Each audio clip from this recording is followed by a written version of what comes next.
Shahdol news में आपका स्वागत है।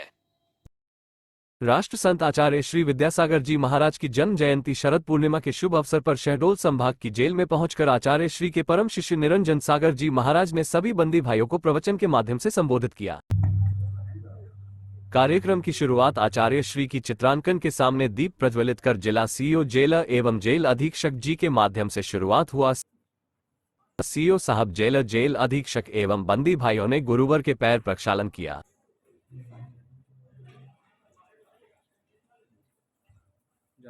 कार्यक्रम को आगे बढ़ाते हुए बंदी भाइयों ने भजन के माध्यम से स्वागत किया।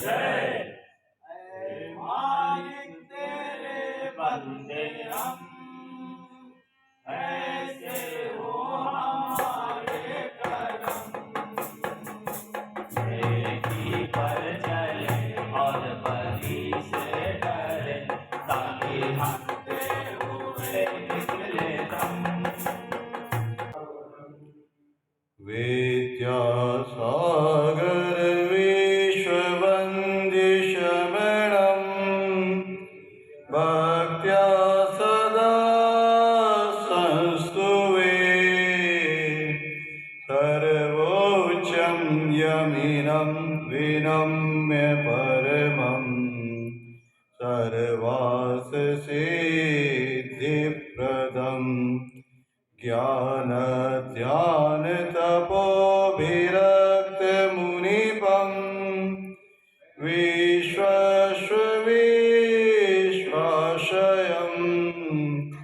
साकारं श्रवणं विशाल हृदयं सत्यं शिवं सुंदरं विद्यागुरु वंदनम्।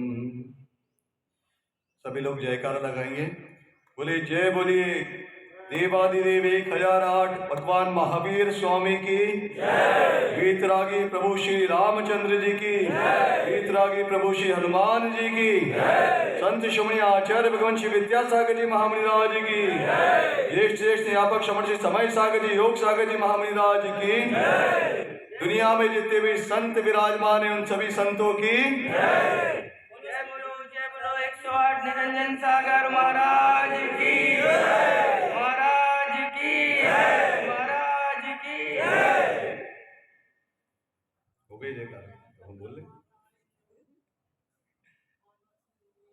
समय जयकारे के अलावा भी बहुत कुछ।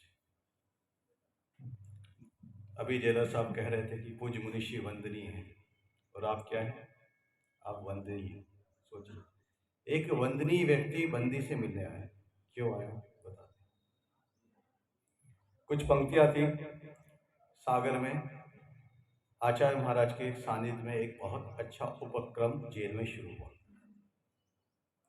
उस पूरे उपक्रम को लेकर कुछ पंक्तियां लिखी थी, उससे अपनी बात को आपके सामने रखते। सभी लोग आराम से बैठ जाए। कई लोग धूप में हैं, थोड़ा छांव में बैठ सकते हैं तो बैठ जाए, क्योंकि हमको तो आपने छांव में बैठा दिया और आप धूप में बैठे, ये भी न्याय नहीं है।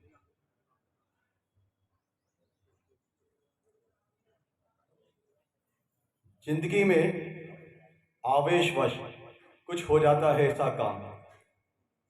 हर व्यक्ति आदतन मुजरिम नहीं होता। कई बार ऐसी परिस्थितियां निर्मित हो जाती हैं, उस परिस्थिति वशात वो अपने धैर्य को खो देता है। जिंदगी में आवेशवश कुछ हो जाता है ऐसा काम, मात्र पछतावा और जिंदगी हो जाती है विराम। उस जीवन में पूरा फुल स्टॉप लग जाता है जब आप यहाँ आ जाते हैं। अब आपके यहाँ आने के बाद क्या क्या होता है वो लिखा है, सुनिएगा। ना बचता है कोई रिश्ता नाता, ना कोई यार दोस्त अब आता जाता। माता पिता पत्नी बच्चे सब परेशान रहते हैं। इनके हाल क्या कहूँ, सब बेजान रहते हैं। जब आप यहाँ आ जाते हैं पूरे परिवार का क्या परिदृश्य होता है। वे जीवन तो जीते हैं लेकिन एक निष्प्राण व्यक्ति की तरह जीवन जीते। समाज में परिवार की अब होती है जिल्लत। परिवार चलाने में पैसों की होती है किल्लत, क्योंकि आप जो थे परिवार के आय के स्रोत थे, पूरा परिवार आप पे आधारित था। जब आप यहाँ आ जाते हैं, एक एक दाने दाने के लिए परिवार कितना जहद करता है। जब वो आपसे मिलने आते होंगे, आपको बताते होंगे कि बेटा ऐसा हो रहा है, पत्नी कहती होगी हाँ। बच्चों की पढ़ाई लिखाई हो गई है बंद, उनका बचपन अब कारखानों में है नजरबंद। एक बंदी भाई से चर्चा करी, उसने बताया कि महाराज, पहले अच्छे स्कूल में मेरे बच्चे पढ़ते थे, लेकिन जब से यहाँ आ गया हूँ सब कुछ बंद हो गया है, क्योंकि मैं ही कमाने वाला था, अब बच्चे सब कारखानों में काम करते हैं। माता पिता की क्या कहूँ, कुछ समझ नहीं आता, रात दिन में रोने में ही उनका समय गुजर जाता है। जो युवा भाई था, उसके माता पिता क्या हाल होता होगा उनका। पत्नी का सबसे बुरा हाल है। ऐसा व्यक्ति था, नवविवाहित था, उससे भी चर्चा हुई, उसने जो उसकी कहानी सुनाई 4 पंक्ति में लिखा, पत्नी का सबसे बुरा हाल है, पूरी दुनिया करती उससे सवाल है। जो हुआ करती कभी मेरे घर की रानी, वो बन गई है आज घर घर की नौकरानी। बाकी बचा अभी और है अफसाना, जवान बेटा बेटी की चिंता भी है सुनाना।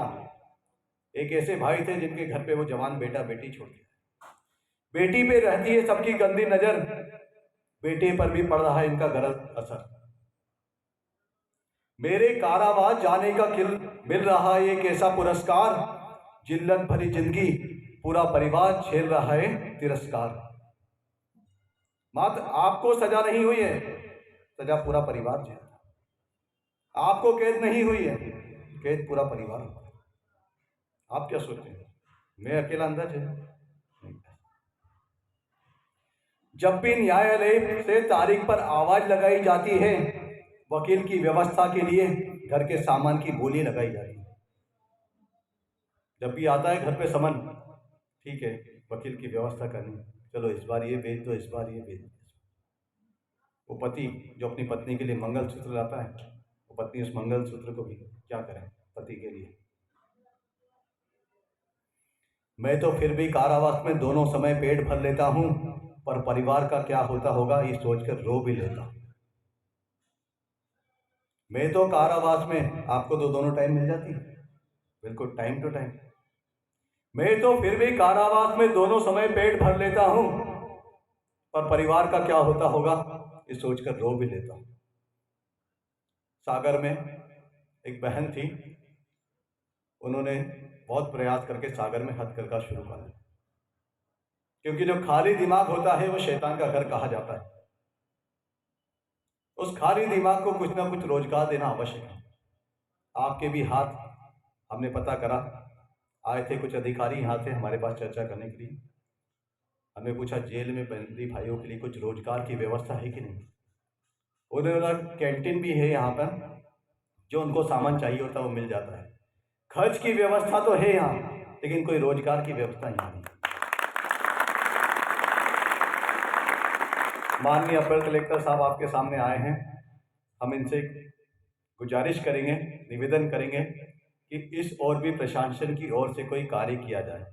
पता चला कि जेल, हमको ये जानकारी दी गई कि जेल को शिफ्ट होना है, यहाँ स्थान की काफ़ी कमी है, तो जेल जहाँ पर शिफ्ट होनी है वहाँ पर गौशाला और हथकरघा आप सेवा भी करें, इसकी गौ माता की और हथकरघा। इसमें जितना जैन समाज से आपको सहयोग होगा, जैन समाज आपके लिए बिल्कुल तत्पर है। आचार्य महाराज ने कई जेलों में हथकरघा शुरू किया है, हर बंदी भाई को रोजगार दिया। क्या किया आचार्य महाराज ने, वो भी बताते हैं। उस पुलिस अधिकारी ने भी क्या किया, डीएसपी थी वो बहन रेखा दीदी, आप भी शायद जानते होंगे। एक पूर्व पुलिस अधिकारी को जब हमारी याद आई, क्योंकि जब डीएसपी थी तो बहुत से लोगों को अंदर किया, अब अंदर उनका क्या हो रहा होगा, उन्होंने गुरुवार तक हम सभी बंदी भाइयों की आवाज पहुंचाई।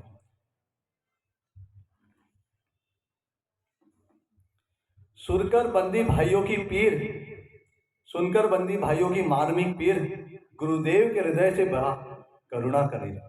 जिनकी तस्वीर के सामने आपने माल्यार्पण किया, ये आचार्य महाराज, ये हमारे गुरुदेव नहीं, आप सबके गुरुदेव।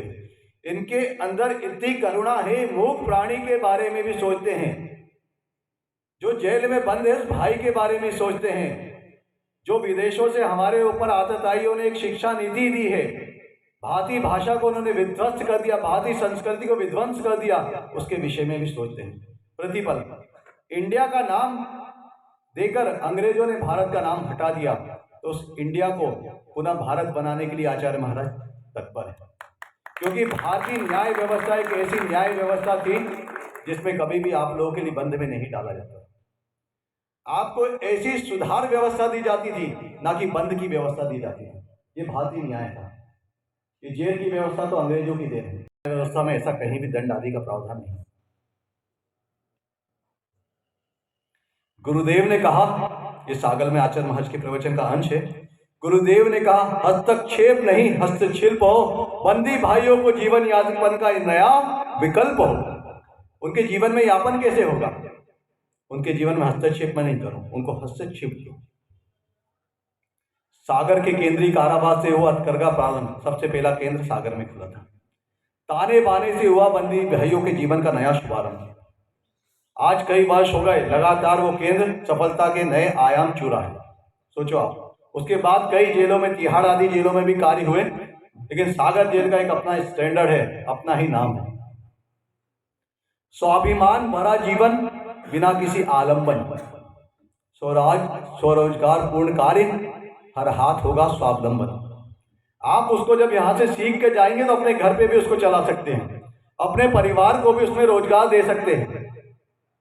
बिल्कुल, पूरा परिवार व्यवस्थित हो जाता है। एक अहिंसक वर्ष का आपके माध्यम से निर्माण होता है, वो पूरी अहिंसक शैली है, उसमें कहीं भी हिंसा का कोई प्रावधान तक नहीं है। क्योंकि भारतीय जो संस्कृति है अहिंसामय संस्कृति है, सत्यमय संस्कृति। जहां जहां अहिंसा है वहां वहां सत्य है, और जहां सत्य है वहां अहिंसा। कारावास के बाद ना होगा पुनः जुर्म का रास्ता। गुरुदेव की कृपा से जुड़ गया है सात्विकता से वास्ता। जब से मिला है हम भाइयों को गुरुदेव का सहारा, समाज की मुख्य धारा से जुड़ने का रास्ता आसान हुआ हमारा। कम्युनिटी की मेन लाइन से जो आपको कनेक्टिविटी देने की प्रोसेस की जाती है, कई संस्थाओं के द्वारा की जाती है। हम भी जब ग्रस्त अवस्था में थे, कई एनजीओ के साथ काम करते थे, लेकिन वो काम कई बार फोटोबाजी तक होके रह जाते थे। बिल्कुल, फोटो सेशन हुआ, फोटो खिंचवाया और चले गए। ये काम ऐसा नहीं है। ये बगैर फोटो के आपके उसके आगे का भी काम है, क्योंकि ये मुख्य धारा से जोड़ने का जो कार्य है ये बहुत महत्ता कार्य होता है। हम जब यहाँ आते हैं तो समाज की मुख्य धारा से कनेक्टिविटी हमारी कट हो जाती है, हम उस मुख्य धारा से टूट जाते हैं। उससे जोड़ने का काम आपके लिए किया है। और इसमें कैसी व्यवस्था होती है देखिए आप। गुरुदेव की परम आत्मदर्शी अवस्था उन्होंने दी थी हमें पारदर्शी व्यवस्था। पैसा किसी के हाथ में नहीं जाता। बैंक में खुल गया है हमारा बचत खाता, आपके नाम से बचत खाता खुलता है। हमारा मेहनताना सीधा ही उसमें आता है। जितनी भी आपकी अर्निंग होती है, जितनी भी आपका मेहनताना होता है, जितनी भी आपकी आमदनी होती है, सीधे आपके खाते में जाता है। एक बंदी भाई 10,000 कम से कम कमाता है और अधिकतम 50,000 रुपये महीना तक कमा लेता है। सोचो आप, जब वो बंदी भाई उसमें मास्टरी कर लेते हैं, तब वो अच्छी अच्छी गुणवत्ता वाली जो साड़ियाँ आदि इनका निर्माण करते हैं, अच्छी कालीन का निर्माण करते हैं, अच्छे कपड़ों का निर्माण करते हैं, तो वो जो गुणवत्ता का कपड़ा होता है, फिर वो उस गुणवत्ता के हिसाब से उसका मेहनताना भी होता है। हमारा अब कारावास के बाद जीवन की आस बाकी है। अब जुर्म छोड़कर कुछ अच्छा करने का कयास बाकी है। गुरुदेव के स्वप्न को पूरा करने का प्रयास बाकी है। सम्यक दर्शन को सक्रिय बनाने का अभ्यास बाकी है। सभी करेंगे गुरुदेव के सपने को साकार। हमने कहा था कोई भी व्यक्ति जन्मजात अपराधी नहीं। कोई भी मां अपने संस्कार में बच्चे को अपराध नहीं देती कि बेटा तू बड़ा होकर अपराधी बनी, कोई नहीं। किंतु धैर्य की कमी के कारण वह अपराधी बन जाता है। अधीरता ही अपराध प्रवृत्ति की जन्मदाता है। धैर्य की हार ही अपराध है। अपराध क्या है? धैर्य की हार। हर व्यक्ति की सहनशीलता की एक सीमा होती है।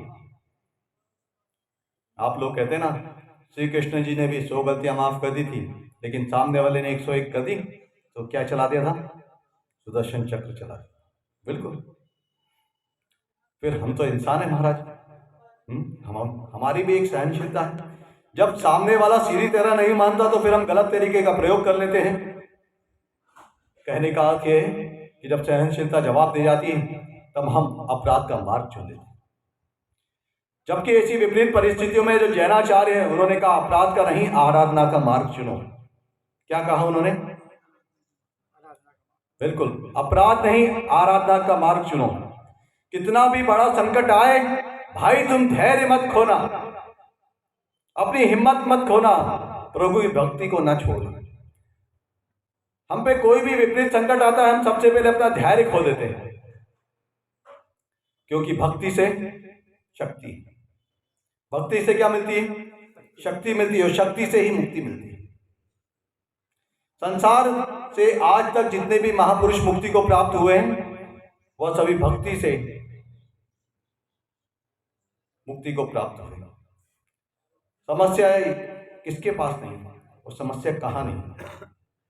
हर व्यक्ति के पास समस्या है। यहाँ जितने बैठे सबके पास अपनी अपनी समस्या है। जेलर की अपनी समस्या, अधीक्षक जी की अपनी समस्या, पूछो उप जेलर साहब से पूछो, अपनी अलग समस्या है। जितने कांस्टेबल आदि हैं सबके पास अपनी अपनी समस्या है। ये अध्यक्ष जी हैं, इनके पास अपनी समस्या, कलेक्टर साहब के पास अपनी समस्या। ऐसा कोई व्यक्ति नहीं है। दुकानदार की अपनी समस्या, राजा की, मंत्री की, संतरी की, सबकी अपनी अपनी समस्या भैया। लेकिन उस समस्या का समाधान सिर्फ धर्म के पास है। समस्या सबके पास है, लेकिन समाधान मात्र धर्म के पास है। और आचार्य ने धर्म को बहुत व्यवस्थित स्वरूप में हमारे सामने रखा है। वस्तु स्वभाव धर्म, वस्तु का जो स्वभाव है वही धर्म। हम मानव हैं, मानवता हमारा धर्म है। वह स्वरूप है भक्ति का। आचार्य महाराज मांगतुंगचार्य ने एक काव्य लिखा है। आप सभी को बंधन से मुक्ति होना है। उस काव्य का हम उच्चारण करेंगे, उसके माध्यम से आप भी। आपाद कंठ मुरुशंकल वेष्टितांगा,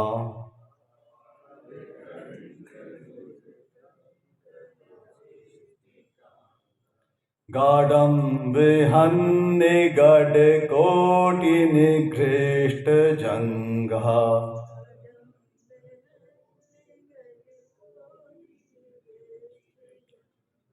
त्वन्नाम मंत्र मनीषं मनुजा स्मरन्ता,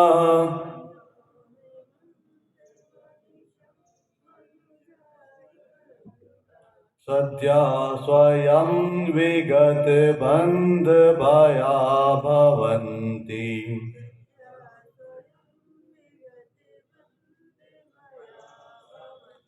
पहले कभी आपने देखा होगा क्या? बिल्कुल सिख नख से लेकर शिख तक जे बेड़ियों में, किसी ने कोई पुरानी पिक्चर देखी होगी जब अंग्रेजों के जमाने में जेल में उनको डाल दिया जाता था क्रांतिकारियों को। कैसे ऊपर से नीचे तक बेड़ियों में उनको जकड़ देते थे और कैसा उनके साथ व्यवहार। ऐसा व्यक्ति भी जब आपके नाम मात्र की स्मरण कर लेता है तो बड़े बड़े बंधनों से मुक्त हो जाता है। फिर ये जेल किस खेत की फसल है? बिल्कुल। प्रभु भक्ति मात्र ऐसा साधन है जिसके माध्यम से आपको मुक्ति मिल सकती है। ईसा की 7वीं शताब्दी में आचार्य मानतुंग महाराज के द्वारा 48 काव्यों का यह भक्तामर स्रोत लिखा गया है।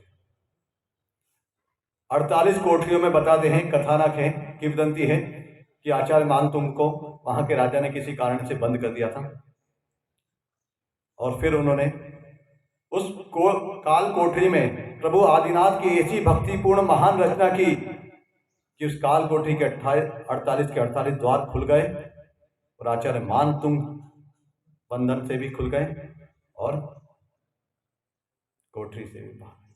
सोचिए, प्रभु का नाम स्मरण मात्र ऐसा है कि आप कह नहीं सकते। भक्ति में अनंत शक्ति विद्यमान है, उस अनंत शक्ति का कोई पार नहीं है, और इस अनंत शक्ति के कारण हम शीघ्र ही मुक्ति पा जाएंगे। आपके जीवन और हमारे जीवन में काफी समानता है।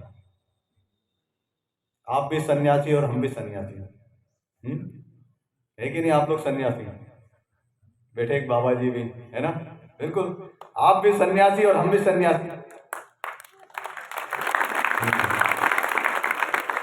कैसी बात कर रहे हैं महाराज? भैया, जैसे हमारे पास परिवार नहीं है, वैसे आपके पास भी परिवार यहाँ पर नहीं है। जैसे हमारे पास घर नहीं है, वैसे आपके पास भी यहाँ कोई घर तो है नहीं। आपके पास भी यहाँ का दिया भोजन है, यहाँ के दिए वस्त्र हैं, और यहाँ के दिए सारी चीज़ें हैं, यहाँ के दिए कक्ष है। ऐसे हम भी किसी समाज में आते तो समाज हमको कोई कक्ष दे देती कि इस कक्ष में आप रुक जाइए, वो किसी चौके में जाते हैं, भोजन हो जाता है। ऐसे आप भी, तो आप में और हम में कोई फर्क नहीं है, बिल्कुल सन्यासी जैसे है जीवन आपके भी। बिल्कुल ब्रह्मचर्य के साथ आप यहाँ रह रहे, हम भी ब्रह्मचर्य के साधना करें। बिल्कुल जैसा एक सन्यासी का जीवन होता है वैसा ही आपका जीवन, बहुत सात्विक जीवन शैली है। दिन में आप लोग भी भोजन कर लेते हैं, दिन में हम भी भोजन करें। बस एक भोजन की शैली में फर्क है कि हम एक बार लेते हैं, आप 2 बार लेते हैं, ठीक है। आपके लिए ब्रेकफास्ट आदि की सुविधा भी होती है, हमारे लिए ऐसी कोई सुविधा नहीं। सिर्फ एक बार ही दिन में भोजन पान मिलता है, दोबारा कंठे में पानी भी अंदर नहीं जाए। जो भी होना है वो एक ही बार हो। आपको थोड़ा जल पान की थोड़ी सुविधा रहती, फिर भी एक जीवन बहुत सात्विकता का जीवन है। इतना होते हुए भी हम तो अपने आप को सन्यासी मान रहे हैं, पर आप अपने आप को सन्यासी क्यों नहीं मान? पूरी दिनचर्या एक सन्यासी की तरह रहते हुए भी आप अपने आप को सन्यासी क्यों नहीं मान रहे? क्योंकि शारीरिक क्रियाएं तो आपकी सन्यासी जैसी हैं, लेकिन आज तक आपने कभी अपने आप को मन से सन्यासी नहीं माना, कभी भी अपने आप को वचन से सन्यासी नहीं कहा। कोई भी आपसे पूछते आप कौन हो, मैं कह दी मैं बंदी हूं। कभी कहा अपने आप को किसी को कि मैं सन्यासी हूं? किसी ने कहा? एक भी बंदी भाई ने, कोई परिवार वाला मिलने आया, उसको कहा मैं सन्यासी हूं, मैं बहुत आनंद में हूं, कहा? मैं बहुत यहां खुश हूं, कहा? क्यों नहीं कहा? इस जेल को आपने आज तक आश्रम नहीं माना, इसलिए आपने इसको आपने कैद मान रखा है, इसलिए आपने आज तक इसको सन्यास नहीं माना। एक बार इसको सन्यास मान के देखो। बस इतना सा परिवर्तन आपके जीवन में करना है कि इस कैद को आपको आश्रम मानना है और इस व्यवस्था को आपको सन्यास मानना है। जब आप इस चीज को मान लेंगे तो आपके जीवन में सन्यासी जैसी सात्विकता आ जाएगी, सन्यासी जैसी सरलता आ जाएगी, और सन्यासी जैसी सहनशीलता आ जाएगी। और इस जेल की जो जीवन शैली है, आप बहुत जल्दी सुबह उठ जाते हैं, शाम को जल्दी सो जाते हैं, सूर्यास्त के पूर्व भोजन कर लेते हैं, और भी काफी ऐसी चीजें हैं। इनको आप जेल के बाहर भी जब भी आपको जाने का अवसर प्राप्त हो, उसको बनाए रखना, आपको बहुत आनंद आए। बहुत से आपका जितना अपने आपस में भाइयों से जितना संपर्क रहता है, ज्यादा बाहर वालों से कोई संपर्क नहीं रहता। इस जीवन शैली के माध्यम से आप भी सन्यासी जीवन जी सकते हैं। एक बार इस चिंतन में परिवर्तन करके देखना कि मैं सन्यासी हूं, मैं कैदी नहीं। जिस दिन आपने इस जीवन शैली को अपने जीवन में उतार लिया, आपसे बड़ा सन्यासी कोई नहीं मिलेगा। बिल्कुल, आपको कहीं दूसरे सन्यासी के दर्शन करने की आवश्यकता नहीं। कहते ना मेरा मन मंदिर बन जाए, तो आपका मन मंदिर कब बन सकता है? अगर जिसके शब्द उसके हृदय में घुस गए, वही से। पाप हर किसी से होता है, किससे पाप नहीं होता, लेकिन जो पाप को पाप मान ले वो परमात्मा बन जाता है। पाप किससे नहीं होता? हर किसी से होता है, लेकिन पाप को जो पाप मान ले वो परमात्मा बन जाता है। और हमको भी परमात्मा ही बनना है, क्योंकि आपके अंतरंग में भी बैठी हुई वही आत्मा है। आज आपको जैसे ही ज्ञात होगा कि महाराज आने वाले, सब लोगों ने अपने कपड़ों को साफ किया, जिस प्रकार डिस्ट्रिक्ट जज साहब ने कहा, अपने डिस्ट्रिक्ट जज साहब क्या, अपर कलेक्टर साहब ने, आज जज साहब को भी आना था पर वो किसी कारण से नहीं आ पाए। तो अपर कलेक्टर साहब ने एक बात कही थी कि जिस तरह आप अपने कपड़ों को धोते हैं, उसी तरह कपड़े की सफाई, कमरे की सफाई, ये सफाई हमने बहुत की, शरीर की सफाई भी बहुत की। एक बार अपने मन को बहुत साफ करना है हमें। उस मन को ऐसा मंदिर बना दो कि भगवान भी, उस परमात्मा उसमें आके निवास कर ले कि हाँ, गंदे स्थान पे आप बैठना पसंद नहीं करेंगे तो क्या भगवान बैठना पसंद करेंगे? सोचो तो सही है। उस गंदे स्थान पे हम बैठना पसंद नहीं करेंगे तो महाराज कह रहे हैं आप भगवान को बैठाना चाहते हो, कोई पसंद नहीं करेगा, हम हो चाहे आप। कुत्ता भी जब बैठता है ना तो अपनी पूंछ से वो स्थान को साफ कर लेता है, करता है कि नहीं करता? फिर हमको तो भगवान को बैठाना है। सोचा कभी आपने भगवान कैसे हमारे अंतरंग में विराजमान हो पाएंगे, कैसे उनको हम अपने स्थान दे पाएंगे?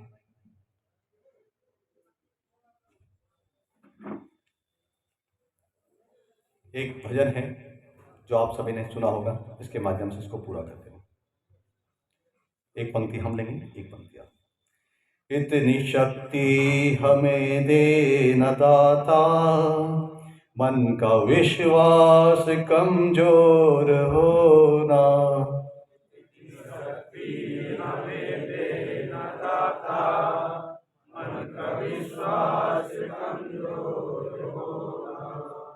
हम चले नेक रास्ते पे, हमसे भूल कर भी कोई भूल होना। हम चले नेक रास्ते पे, हमसे भूल कर भी कोई भूल होना। इतनी शक्ति हमें दे न दाता, मन का विश्वास कमजोर होना। इतनी शक्ति हमें दे न दाता, मन का विश्वास कमजोर होना। सबको आनंद नहीं आ रहा है ना? तो सभी लोग बोलो ना भाई। दूर अज्ञान के हो अंधेरे, दूर ज्ञान के हो अंधेरे, तू हमें ज्ञान की रोशनी दे। तू हमें ज्ञान की रोशनी दे। हर बुराई से बचते रहे हम, हर बुराई से बचते रहे हम। जितनी भी दे भली जिंदगी दे, जितनी भी दे भली जिंदगी दे।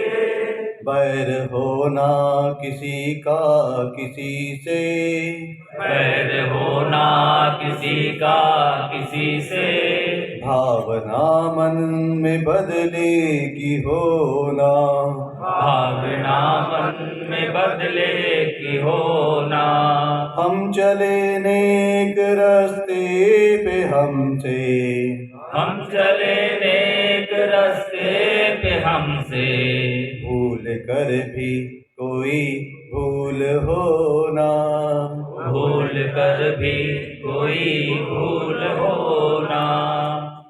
क्योंकि आश्रम में गौशाला बगैर कैसा आश्रम है ना, और बगैर रोजगार आपका भी काम नहीं चलता। तो आपको हम भी चाहेंगे, जैसे सागर के कैदी 10 से 50 हजार रुपये महीना कमा रहे हैं, ऐसे आप भी कमाएं। और गौशाला में कुछ गाय ऐसी भी भेजना हम चाहेंगे जिनके माध्यम से आपका दुग्ध पान की व्यवस्था हो जाए। जितने कैदी रहते हैं सब शुद्ध खाओ, सन्यासी अशुद्ध खाते क्या? नहीं, शुद्ध खाओ, शुद्ध पियो, शुद्ध रहो। बिल्कुल शुद्ध खान पान जब आपका रहेगा तो जैसा खाओ अन्न वैसा होवे, और जैसा पियो पानी वैसी होवे वाणी।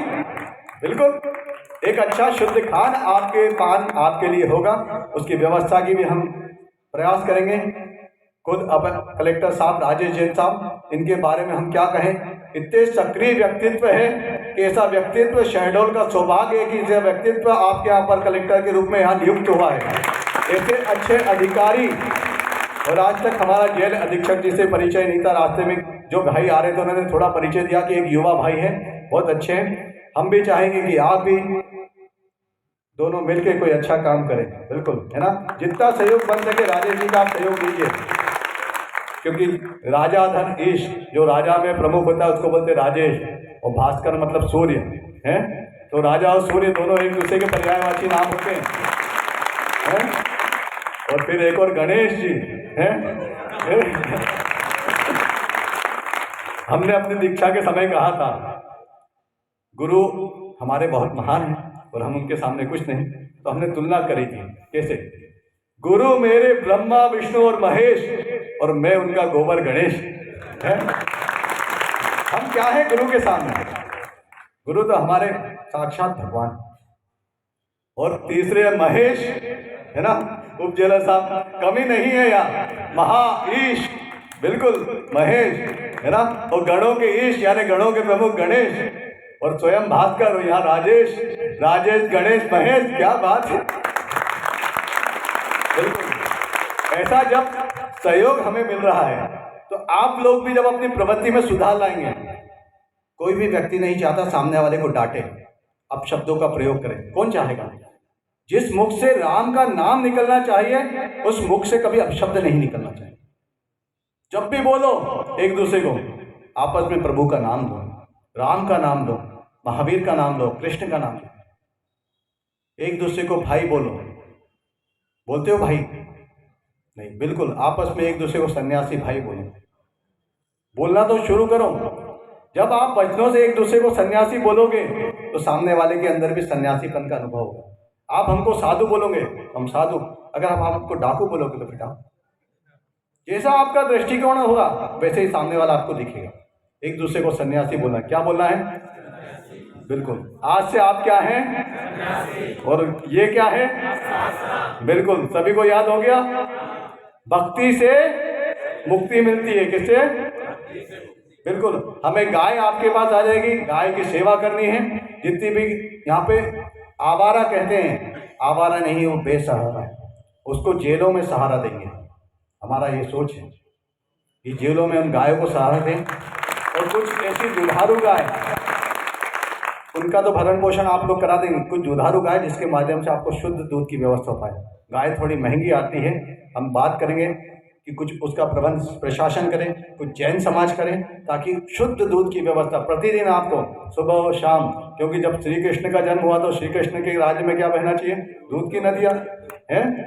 फिर इसलिए हमें इस आश्रम में राम राज्य की स्थापना करनी। अंग्रेज ये जेल तो बना गए, लेकिन व्यवस्था हम अंग्रेजों के हिसाब से नहीं चलाएंगे। व्यवस्था तो भारतीय संविधान के हिसाब से होगी, और भारतीय संविधान में सभी को स्वतंत्रता का मौलिक अधिकार है। जो मौलिक अधिकार है हम उससे आपको वंचित नहीं रखना चाहेंगे। एक व्यवस्था के अंतर्गत आपको रखा गया है, पर आप बहुत अच्छी जगह रहे हैं। यहाँ कोई पाप नहीं है, यहाँ कोई व्यसन नहीं है, यहाँ कोई बुराई नहीं है। बस आपको थोड़ा सोच को अपनी परिवर्तन करना है। हम भी सन्यासी और आप भी, बिल्कुल, है ना। बाबा जी को भी आनंद आ रहा है पीछे, बिल्कुल ठीक है ना। इसलिए कार्य जैसा चाहते हम वैसा हो जाएगा, लेकिन उसका कारण, पाप जेल के लिए कारण बनता है, तब हमें पाप नहीं करना है। और पुण्य मुक्ति का कारण बनता है, अब हमें पुण्य करना है। पुण्य कैसे बढ़ेगा? तो सेवा भावना से पुण्य बढ़ेगा। अपने आपस में भी कोई अगर बीमार दुखी तो उसकी भी सेवा करा करो। कभी जेलर साहब से पूछा आपने, आपका सिर में दर्द होता है? बताओ, एक भी बंदी भाई ने पूछा? फिर क्यों नहीं पूछा? आपकी भी पत्नी है कि नहीं? कहाँ है? आपके बच्चे कहाँ हैं? पूछा कभी आपने? अधीक्षक जी से पूछा, भैया आप 40 साल के हैं, परिवार कहाँ है आपका? कहाँ है? यही है, शेडोल में। अच्छा, हाँ ठीक है। फिर पूछ लिया करो। अब सहयोगी है तो सहयोगी का भी पूछ लिया करो भैया। आपस में जो जितने भी आपके व्यवस्थापक है उनसे कभी आपस में बिल्कुल प्रभु का नाम ले लिया करो। श्री राम कर लिया करो, क्यों नहीं करते? करो भाई, बहुत आनंद आएगा। जिस जिह्वा पे हमेशा गाली रहती है, अगर उस पर प्रभु का नाम आ जाएगा ना, तो आपका जीवन अपने आप सन्यासी जैसा हो जाएगा। सन्यासी और क्या करते हैं? पूरे समय भगवान की माला जपता है। बस हम क्या करते हैं वही, और आपको भी वही करना है। इसलिए आज से आपको क्या करना है? मुक्ति प्राप्त होना है तो भक्ति करो। और भक्ति कौन कर सकता है? सन्यासी। कैदी कभी सुधर नहीं सकता, और सन्यासी को सुधारने की कोई आवश्यकता नहीं। बिल्कुल। सभी लोग एक बार आचार्य महाराज का जयकारा पूरे तन मन धन से लगाएंगे, है ना। बोलिए लास्ट हिंद चिंतक संत शिरोमणि आचार्य भगवान जी विद्यासागर जी महामुनि राज की, अहिंसा परमो धर्म की, अहिंसामय विश्व धर्म की, सनातन भारतीय संस्कृति की, निरंजन सागर महाराज की, निरंजन सागर महाराज की, रामचंद्र भगवान की जय, रामचंद्र भगवान की जय, रामचंद्र भगवान की जय।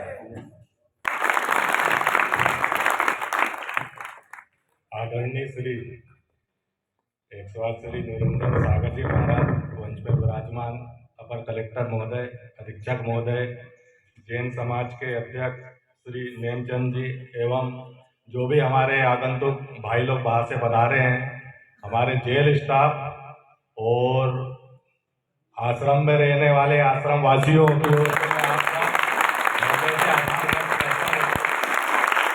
देखो तालियां कैसे गड़गड़ा रही है, बिल्कुल। देखिए, अगर हम लोग यहाँ पे आप किसी भी कारणवश से यहाँ पे अगर जेल में बंद हैं, कहीं ना कहीं आप इसका एक चिंतन करेंगे तो हमने कहीं ना कहीं कुछ न कुछ पुण्य कार्य करे होंगे। ऐसा सानिध्य नहीं मिलता है कि स्वयं मुनि श्री जी हमें आके यहाँ पे आके प्रवचन दें, ये तो हमें ही उनके पास जाना पड़ता है। ये हमारा सौभाग्य है और मैं इसको अपना सौभाग्य भी मानता हूँ कि मैं पिछले 20-25 साल से जेल प्रशासन की सेवा में लगा हुआ हूँ, परंतु मुझे यहीं शहडोल में आके ही अधीक्षक महोदय के सानिध्य में रहते हुए भी 10 दिन हमें माता रानी का सेवा करने का मौका मिला, जब भी सभी हमारे भाई लोग ने इसका भरपूर आनंद मंगल से लिया। और उसके बाद पुनः ये भी हमारा सौभाग्य है कि कुछ समय पश्चात ही मुनि श्री जी के आशीर्वाद वचन हम लोग को मिले, उसका जरूर हम लोग कहीं ना कहीं उसका थोड़ा ना थोड़ा उसका अनुसरण करेंगे। हो सकता है मेरे शब्दों में कुछ हो तो उसके लिए पहले से क्षमा प्रार्थी हूँ। 2 लाइन मुनि जी के लिए। मुझमें तुझमें बस भेद यही, मैं नर हूँ आप नारायण हो, मैं संसार के हाथों में, संसार आपके हाथों में। हो जाती है वो धरा पावन जहाँ विचरण आप करते हैं, हो जाती है वो धरा पावन जहाँ विचरण आप करते हैं, धरती भी शीतल हो जाती है जहाँ चरण गुरु जी के पड़ते हैं। गुरु के दरबार में दुनिया बदल जाती है, गुरु के दरबार में दुनिया बदल जाती है, दर्शन कर लेना हाथों की लकीरें बदल जाती है।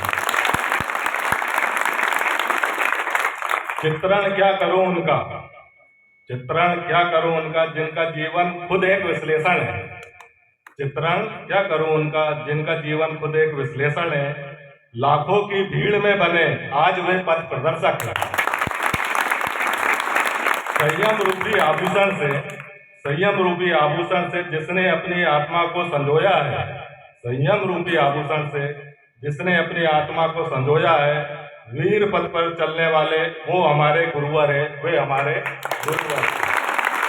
इसी के साथ श्री सागर जी महाराज जी के चरणों में सत सत नमन। जो भी त्रुटि हुई हो हम लोग क्षमा प्रार्थी है। एक इंसान ऐसा एक प्राणी होता है, कहीं ना कहीं गलती करता है और हमसे जो भी गलती होती है आप सब लोग जानते हैं, उसका साक्षी 2 लोग होते हैं, एक ऊपर वाला होता है, एक हम स्वयं होते हैं। हम सबसे झूठ बोल सकते हैं, 2 व्यक्ति से नहीं बोल सकते हैं।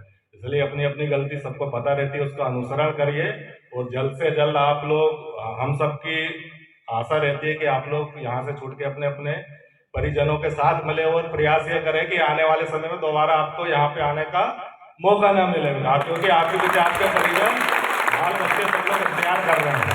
इसी के साथ मैं आप सभी का पुनः बहुत बहुत आभार व्यक्त करता हूँ। बोलो भारत माता की धन्यवाद।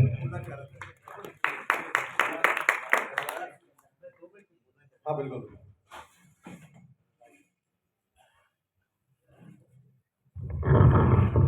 आज के इस आनंद की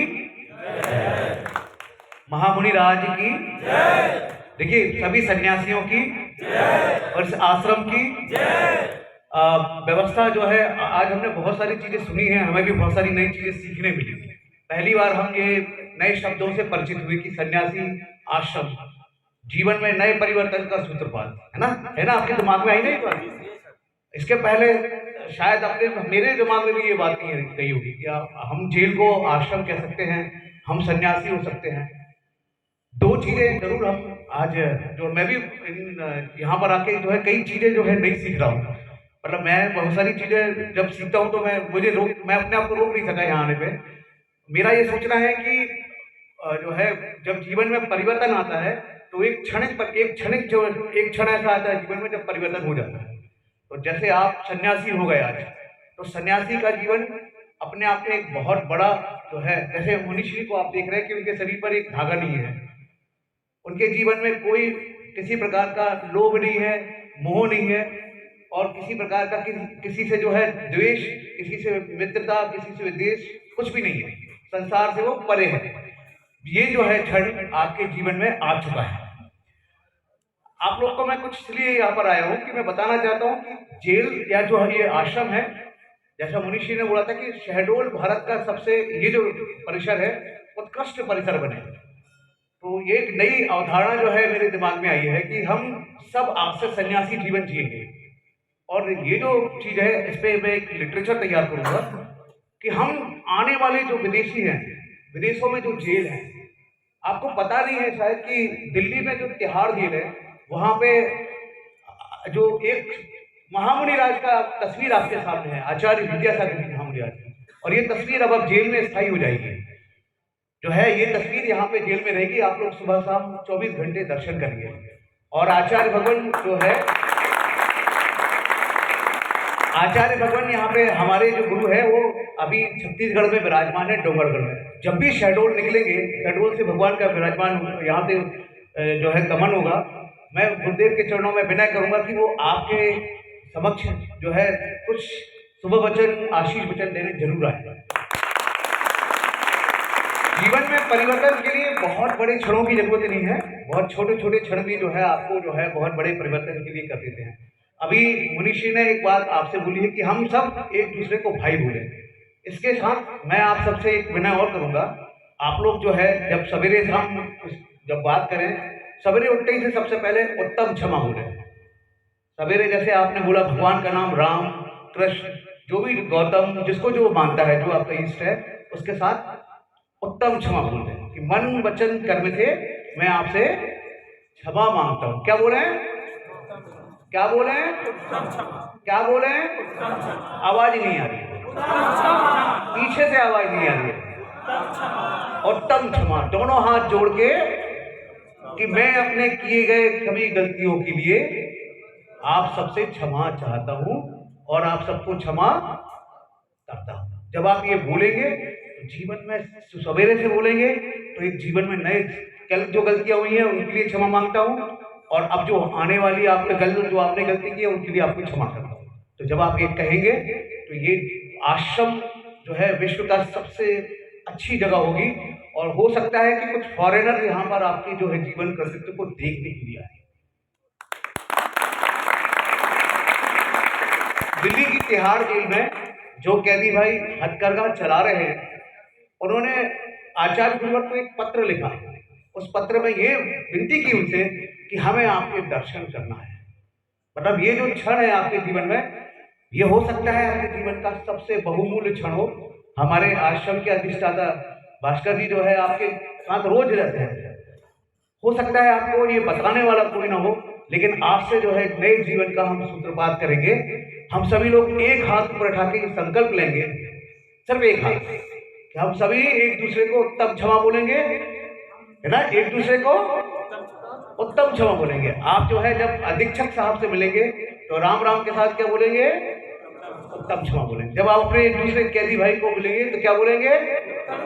जब आप ये मिलेंगे और ये बोलेंगे तो आपके जीवन में नए जीवन का नया सूत्रपात होगा।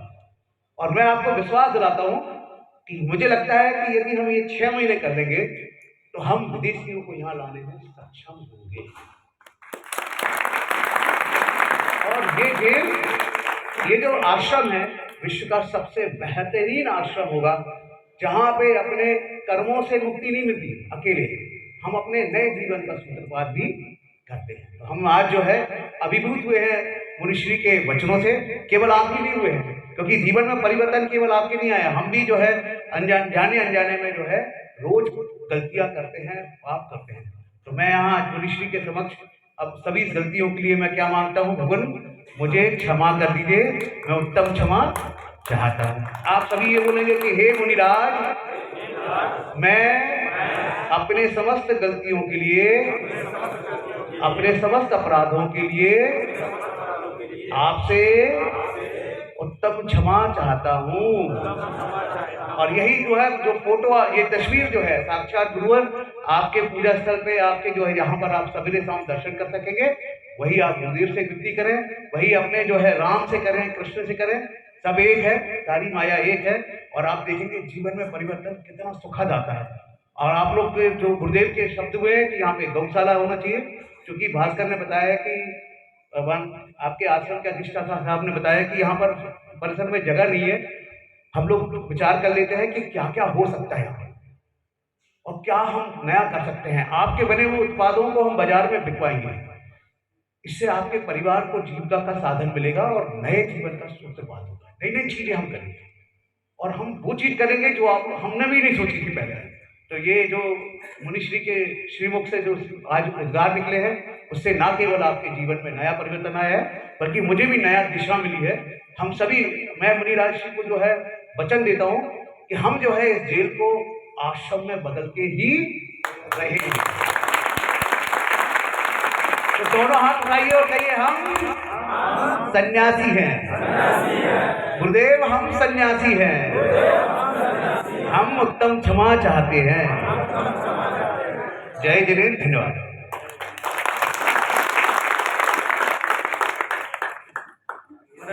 बताएं जी, आइए।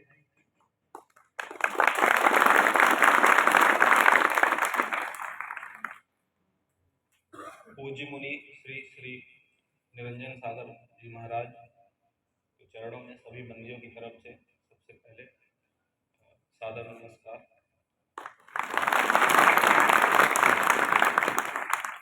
आज के कार्यक्रम में पधारे हुए जिला पंचायत शहडोल अपर कलेक्टर सर श्री राजेश जैन जी, जैन समाज के अध्यक्ष श्री नेमचंद जैन जी, बाहर से आए हुए सभी अतिथिगण, जेलर साहब, बंदी भाइयों, जैसा कि आप लोग जानते हैं कि यह एक जेल है, ये एक ऐसी संस्था है जो विरोधाभासों और नकारात्मकता से घिरी हुई है। आप लोगों की अल्टीमेट कोशिश रहती है कि इन किन प्रकार यहाँ से बाहर निकला जाए, और हम लोगों की कोशिश रहती है कि आप लोग को जाने से रोका जाए जब तक कोर्ट का विधि सम्मत रिहाई आदेश, ऑर्डर हमारे पास ना आए। इन दोनों के बीच में हमेशा एक संघर्ष बना रहता है और जिससे एक नकारात्मक माहौल बनता है।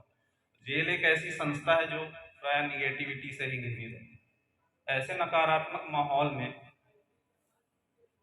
जरूरी है कि सकारात्मकता के कुछ ऊर्जा का प्रवाह हो, और इसके लिए बहुत जरूरी होता है कि हमारे समाज के जो हमारे मार्गदर्शक हैं, सामाजिक आध्यात्मिक क्षेत्रों में हमारा मार्गदर्शन करने वाले संत महात्मा हैं, वो समय समय पर जब अपने ज्ञान, अपने प्रवचन, अपने आदर्शों से हम सबको अनुग्रहित करते हैं, तो सारी नकारात्मकता से हमें दूर होने में, बचने में कहीं ना कहीं मदद मिलती है। अभी 9 दुर्गा उत्सव 10 दिवस का संपन्न हुआ, आप सब लोगों ने बड़े उत्साह से भाग लिया। निश्चित रूप से ये 10 दिन आपके लिए बड़े मनोरंजन का समय रहा होगा। उसी कड़ी में आज इस प्रक्रिया को आगे बढ़ाते हुए श्री महाराज जी का हमारे यहाँ सौभाग्य से आप हम सब लोगों के बीच में आए, उनका आगमन हुआ, उनका मैं बहुत बहुत आभारी हूँ। महाराज जी के शब्दों में 2 शब्द मैं आपको बताना चाहता हूँ। महाराज जी का जन्म मई 1983 में इंदौर में हुआ। बचपन में या जब भी एक सामाजिक जीवन में थे, उनका नाम मनीष और घर में प्यार से उन्हें मोनू बुलाते थे।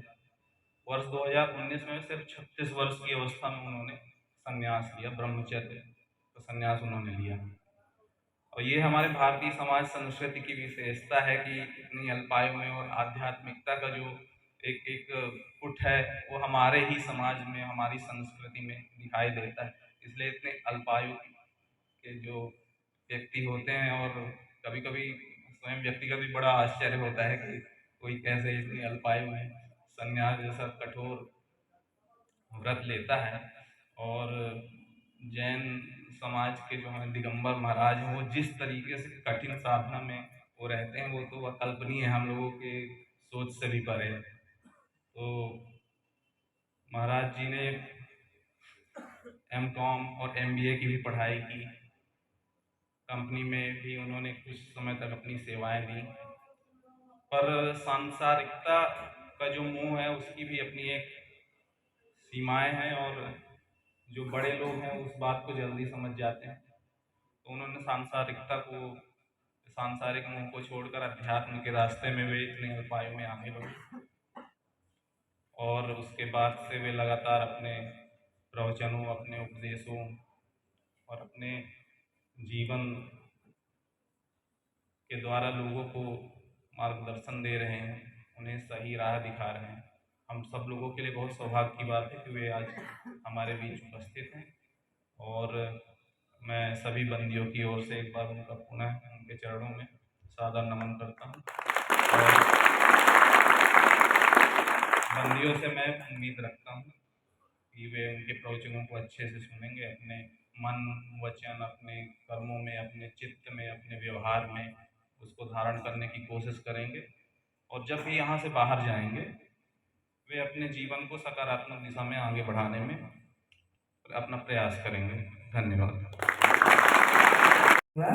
वे इस कार्यक्रम के बारे में थोड़ा सा जानकारी दें। जी।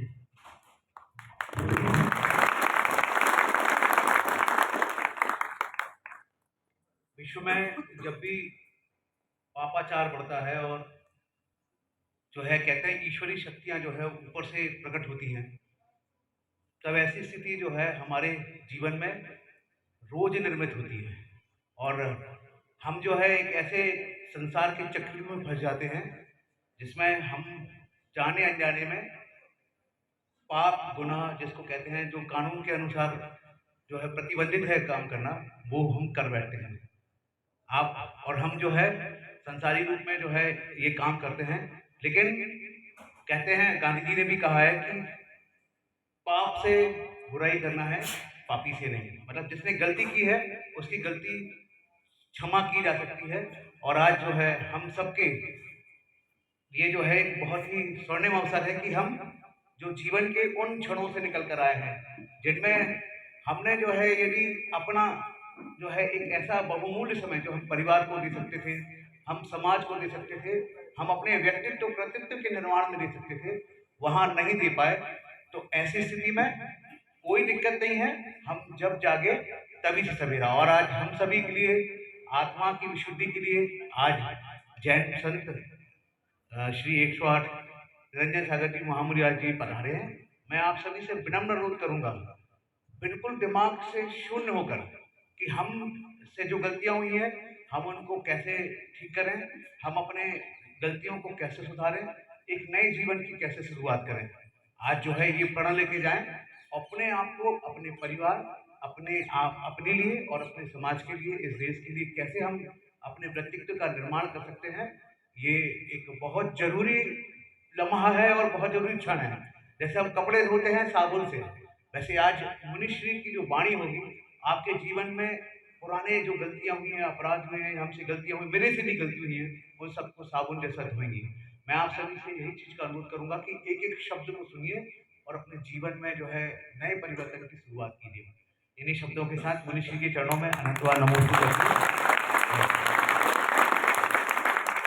इसके पश्चात मैं श्री भास्कर पांडे जी अधीक्षक साहब को आमंत्रित करना चाहता हूँ। इसी के साथ हम अपनी वाणी को विराम देते हैं। जय जिनेंद्र।